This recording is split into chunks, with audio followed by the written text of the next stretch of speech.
Juste avant que la vidéo commence, je me présente, je suis le trader du dimanche et si tu veux devenir autonome en bourse, tous les liens sont dans la description, donc pense à aller y faire un tour. Lorsqu'on commence à investir en bourse, on réfléchit forcément à notre stratégie pour gagner sur les marchés. Selon notre tempérament, notre style de vie ou de nos connaissances des produits, nous devons choisir à un moment si nous souhaitons placer notre argent à court ou à long terme. Cet article va donc me permettre d'expliquer la notion de day trading et encourager les novices à réfléchir à ce qui est le plus adapté en fonction de leur profil.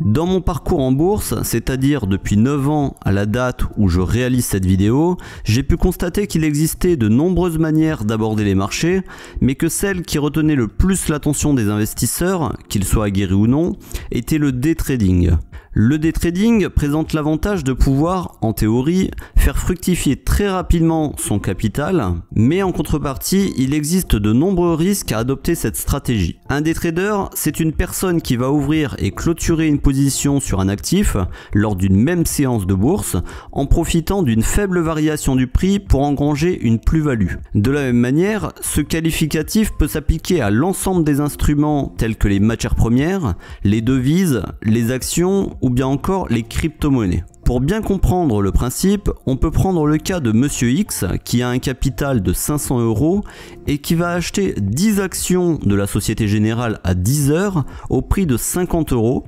et qui va les revendre à 16 heures, c'est-à-dire le même jour, au prix de 51 €. Sa plus-value sera donc de 10 €, c'est-à-dire le cours de vente qui est de 51 € moins le cours d'achat qui est de 50 €, ce qui fait 1 €, multiplié par le nombre d'actions que Monsieur X possède, c'est-à-dire 10.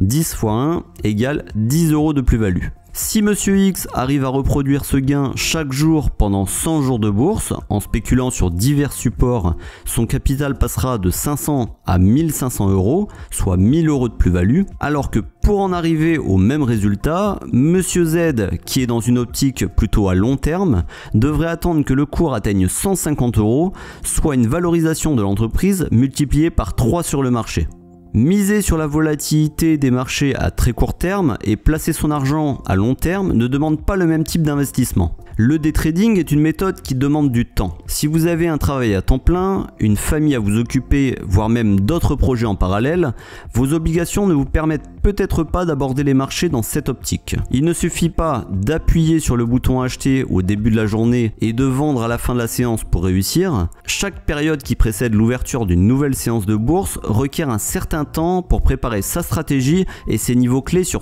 tel ou tel support. Même s'il existe la possibilité pour un trader de mettre en place un ordre de vente automatique afin de clôturer une position sans avoir besoin de rester face à son écran constamment, j'ai fait le constat en parlant à beaucoup d'entre eux sur les forums boursiers qu'un grand nombre de particuliers préfèrent ne pas en mettre ou les positionnent à une distance lointaine afin de déboucler manuellement un trade. Le risque dans ce genre d'approche, c'est de ne plus pouvoir sortir de sa position si un facteur externe survient, que ce soit une coupure de courant par exemple, ou l'absence de connexion internet de manière passagère. Le day trader est donc souvent amené à faire face à ce type d'imprévu. Cela passe par exemple par l'achat d'une clé 4G ou d'un ordinateur portable secondaire, voire l'utilisation du Wi-Fi du voisin. La réception d'internet par la fibre pour éviter toute latence liée à la réception du flux, l'achat de plusieurs écrans pour suivre les cours de plusieurs sous-jacents en même temps ou encore l'abonnement à certains services tels qu'une plateforme graphique avancée ou les flux étrangers oblige le day trader à dépenser un peu d'argent avant d'éventuellement en gagner.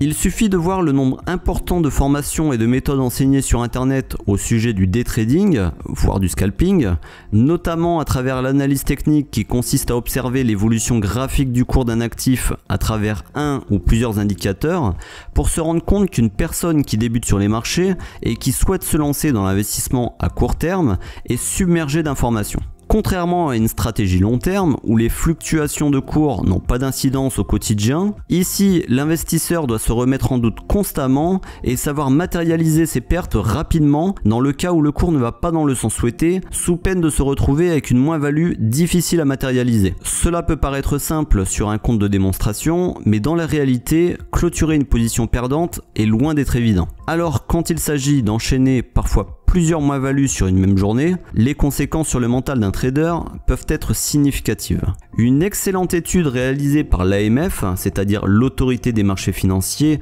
et dont je vous avais déjà parlé dans un précédent article, a montré, grâce à un échantillon de plus de 10 000 clients, tradant le Forex et les CFD sur un intervalle de 4 ans, qu'un particulier qui réalise 250 ordres ou plus par an, soit l'équivalent d'au moins une opération par jour, ressort avec une perte moyenne de 18 741 €. Elle montre aussi que plus les investisseurs réalisent d'opérations sur une période donnée, plus le montant de leurs pertes augmente. D'ailleurs, la conclusion de cette étude montre que sur ce panel d'investisseurs en compte propre, près de 9 particuliers sur 10 ressortent perdants. En conclusion, le day trading est donc une stratégie d'investissement qui permet de multiplier les trades sur une courte période de temps. Elle peut produire des gains bien supérieurs par rapport à un placement à long terme, du moins en théorie. Toutefois, il faut nuancer ces affirmations car la réalité montre que peu sont capables d'être réellement profitables avec cette technique et que pour le devenir, il faut que le ratio de trades gagnants soit relativement élevé.